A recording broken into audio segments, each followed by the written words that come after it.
Mesdames et messieurs, bonsoir man la seen mbokku talibé Mor Talla Sarr maa ngi leen di nuyu di leen ziar bu baax a baax. Alors tey nag dañuy ñëw yéen ci ñetti point yu gën a am importance donc bi nga xamante ne bii démb tënkal nañ leen donc li ñuy woowee donc il di relance nga xam ne moom la ñu approuvé démb donc ba mu nekk en vigueur et tout expliqué woon nañ leen démb donc pratiquement ci avant-goût yu bëri yi ñu defoon ci ay vidéo lu bëree bëri ci décret boobu tey pratiquement lu bëree bëri ci li ñu leen doon expliqué ci vidéo yu bëri aussi moom lañu reprendre ba tey rek donc jëm ci décret bi ñu voté démb. bu amee lu ci bees moom mooy donc sénatorial bi ñu régulariser ñi amul kayit ak donc providiment bi ñu jëlaat dugal ci donc signe siste yi ak gars yi def golf et badante peut-être mën nañ ne loolu moo ci bees leneen li ci moom mooy aussi li ñuy woowee donc reddito di emergenza pratiquement waxoon nañ ko ci vidéo yu njëkk yi. alors ñu ñëw rek def benn synthèse bu gaaw ba ñu yàgg jëm ci donc li ñuy woowee donc il dit elle relance nga xam ne moom donc moom mooy le décret de relance pour l'économie italienne. nga xam ne donc décret bu ñu jël pour donc pour mën a relancer économie italienne bi ak aussi décret de soutien donc pour yenn famille yi nga xamante ni ñoom ñoo nekk en difficulté donc fii nii Italie da nga xam ne pratiquement mooy partie bi concerné li ñuy woowee donc il reddito di emergenza. alors dañuy attaqué nu mu gën a gaay donc la régularisation maanaam jëm ci immigré yi nga xamante ne bi amuñu kayit ñu war leen a régulariser ñu wax aussi ne donc ci biir loi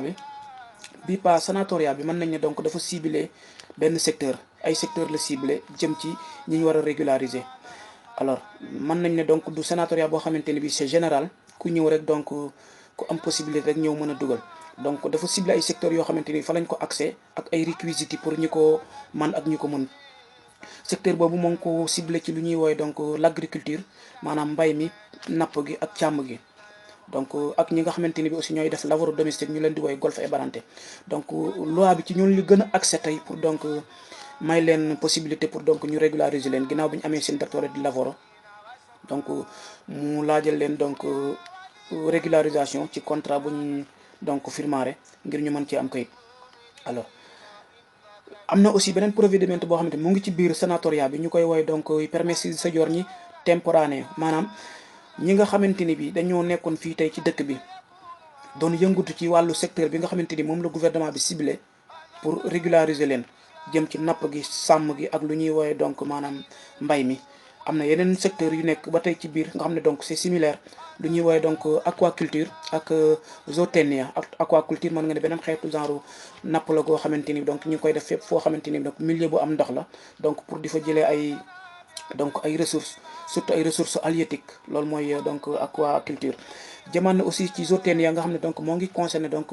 entretenir ak kuura bi ñuy def ci yenn jur yi nga xam ne dañ leen di réserver téye leen duñ dem c'est différent bi pas ak sàmm gi nga xam ne da ngay dàq jur gi mu dem bii beneen xeetu sàmm la boo xamante ni donc allevamento la boo xamante ni moo ngi concerné jur yi ñuy teg di leen exploiter ginnaaw bi ñu mënee jëlee ci ñoom li ñuy woowee cibo maanaam ñuy génnee ay meew ak lekk maanaam lu xeetoog wàllu ndawal gi wala lu mel di doon ci branche yooyu yëpp donc moo ngi ci biir lu ñuy woowee donc allevamento zootechnia. ok donc provvedimento bu gouvernement bi génn ci loolu moom mooy ne bépp laboratoire boo xamante ni bii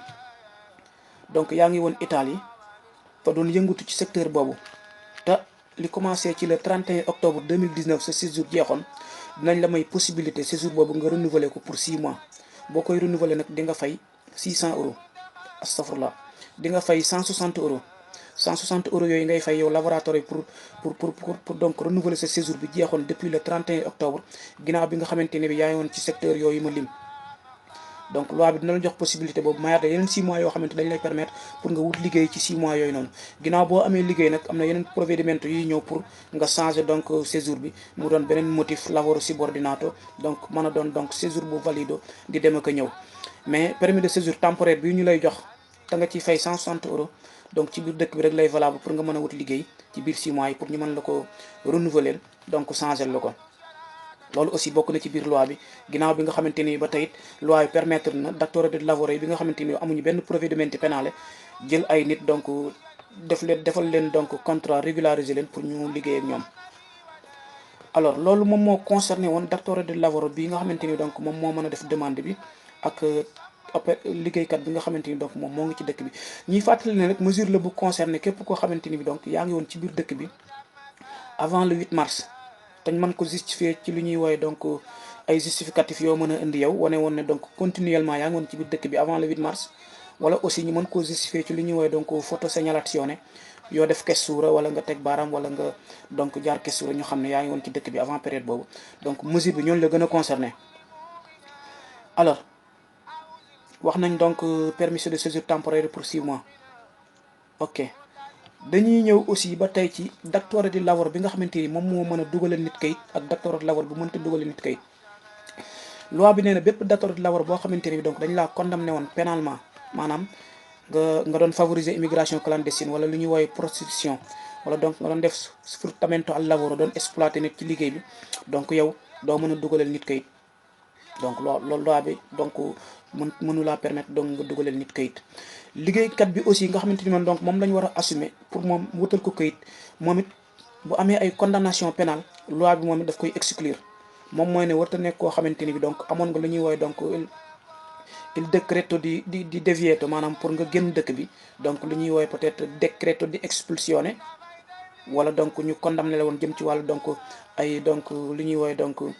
wàllum sinébar stupéfianti maanaam ak jëm ci donc moom it immigration clandestine wala donc lu jëm ci xeetu wàllu prostitution lépp loo xamante ne xeetoo naag lu mel noonu yow liggéeykat bi ñu war a dugal kayit nga laal ci donc loi bi da lay exclure donc ci demande yi doo mën a bokk donc ku koy présenter. je pense que aussi loolu leer na nañ li ci ëppoon di leeral daal mooy mesure la yoo xamante ni bi sénatorial la boo xamante ni donc ay catégorie de liggéeykat la concerné jëm ci golfe et badante yi ak ñi nekk ci wàllu napp gi mbay mi ak donc càmm gi. ok donc loolu leer na nañ wax nañ leen donc liggéeykat bi ci mën a dugal ak liggéeykat bi ci mënta dugal wax nañ leen tamit aussi datore di lavoro bi mën a dugal nit kayit ak datore di lavoro bi mënta dugal nit kayit. donc datore di lavoro boo xamante ni bi yow say donc mën nañu donc tout est en règle bëgg ngaa dugalal nit kayit pour jël ko mu nekk sa donc tool wala sa agenda di la liggéeyal donc bu dee kenn la mi ngi commencé ba 400 euros booy war a verser pour di ko fay bu dee ñett la ainsi de suite donc prix bi nit ku ci nekk rek donc forfait bi nga war a joxe moo ngi toll ci 400 euros. bu jëmee ci liggéeykat bi nga xamante ni bi nag moom dafa nekkoon ci dëkk bi te doon yëngatu ci secteur yooyu secteur agricole càmm gi mbay mi wala napp gi te sa séjour jeexoon depuis le 31 octobre 2020 may nañ la droit nga renouveler ko donc di nga fay 160 euros ci renouvellement boobu noonu ginnaaw bi nga defee procédure bi dinañ la joxaat beneen permis de séjour boo xamante ni bi donc c'est 6 mois donc temporaire lay doon. Italie rek lay valable ci biir donc secteur bi pour permettre la nga mën a wut liggéey boo amee beneen liggéey ci 6 mois yi nga changé ko mu nekk lavoro subordinato donc nekk séjour bu valable donc di dem fépp ak donc di liggéey ak leneen loo ci bëgg a def. donc wax nañ leen daal lépp li nga xamante ne moom moo aajo ci liggéeykat bi ak donc datore di lavoro bi ku ci nekk rek preuve yi nga war a indi ak ni nga war a mel ak ki nga war a dugalal ak ndax dinañ ko nangu ak dinañ ko accepter. ok loolu yaakaar naa donc leer la liñ ciy fàttali rek moom mooy xam ne donc sénatorial la boo xamante ni bi pa loi bi daf ko accès ci yenn secteurs yi mooy secteurs yi ma leen limal rek agricole donc jëm ci wàllu mbay napp ak càmm. képp koo xamante ni yaa ngi woon ci secteur boobu pratiquement du jafe pour ñu mën la régulariser ginnaaw bi nga amee datore di lavoro ku nekkoon ci secteur bi aussi tamit te sa këyit jeexoon le 31 octobre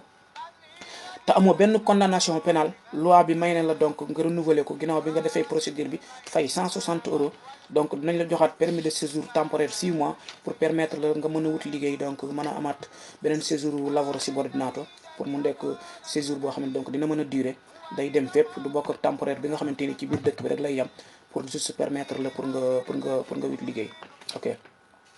donc deuxième point bi li gënoon a am solo donc ci decreto diciamo il DL di rilancio donc wax nañ leen ko yaakaar naa donc loolu mooy li ci gën a leer. ok alors fi ñuy ñëwaat mooy li concerné li ñuy woowee donc bonus per golf e badanti nga xam ne ñoom jotuñu woon a dugg ci il di PCM di marzo 2020 ñu duppee woon ko donc la legge Cura Italia bii pa il décret di rilancio ñëw na pour dugal ci ñi nga xamante ne bi ñoom ñoo doon def golf e badanti donc dinañ am possibilité donc li commencé ci weeru avril ak mai dinañ am possibilité donc assegno 500 euros ci ñaari weer yooyu weer bu nekk bu ko defee donc day nekk 1000 euros donc ci biir loolu nag am na ay contraintes ba tey yu loi bi teg jëm ci kiy def golf ebadante te bëgg a laaj ci bonusu ñaari weeru 500 € yooyu. donc d'abord ku am contrat indéterminé jëm ci lavoro golf ebadante bokkoo ci, ñu leeral loolu. donc moo ngi concerné daal képp kuy def golf ebadante te ci biir golf ebadante boobu donc say heure settimanale maam ëpp na 10 heures settimanale ginnaaw bi nga xamante ni moo xam benn contrat nga am wala ñaari contrat nga am, mais heure yi rek na supérieur à 10 heures de temps ëpp ko. te aussi yow liggéeykat bi def golf ebadante waroo dëkk ak sa datore di lavoro, maanaam waroo faa am alloggio di fa fanaan nekk fa, loolu aussi loi bi da koy bañ. donc bu fekkee kuy def golf ebadante la donc am vitto alloggio nekk fa, donc loi bi du la permettre pour nga mën a am accès ci bonus boobu. donc li fi mu gën a accès wu daal mooy moo xam benn contrat nga am yow golf ebadante wala ñaar, donc na supérieur rek 10 heures de temps. bu supérieur 10 heures de temps rek incha allah di nga ko mën, te bul doon golf ebadante buy fanaan mbaa ngay nekk ca fa ngay liggéeyee féete fa, loolu aussi loi bi da koy bañ. lim ciy xamle aussi ba tey mooy à la date du 22 février 2020 na fekkoon yow liggéeykat boobu noonu nekkoon golf ebadante contrat yu ubbeeku woon, donc ci date boobu noonu